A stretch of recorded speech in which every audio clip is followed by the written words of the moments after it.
מ-50 שנה הם יושבים ולומדים שם ללא הפסקה. יוצאים למבצועים של הרבי ומתחנכים להיות הדור החסידי הבא. ברוך השם, המקום כיום צר מלהכיל את ריבוי הבחורים, ובעת חירום אין בו מספיק מקומות מוגנים.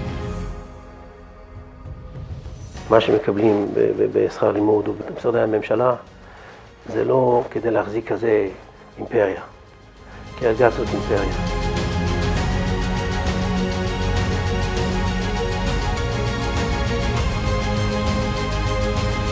תנו לנו את הכוח בעזרת השם להמשיך, להוסיף, לגדל עוד דורות של חסידים, למדונים, מקושרים לרבי. הצטרפו אלינו לבנות את הבניין המפואר שהישיבה עומדת להקים כאן.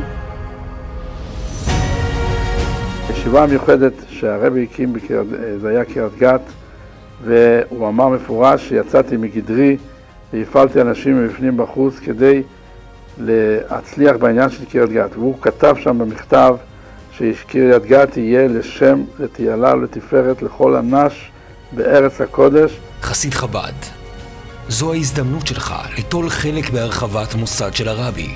הרבי מברך במכתבו להנהלת הישיבה, ובוודאי שנותן התורה, הנגלה והפנימית, יוסיף בברכתו והצלחתו לכל אלו המשתדלים בביסוס והרחבת הישיבה הקדושה.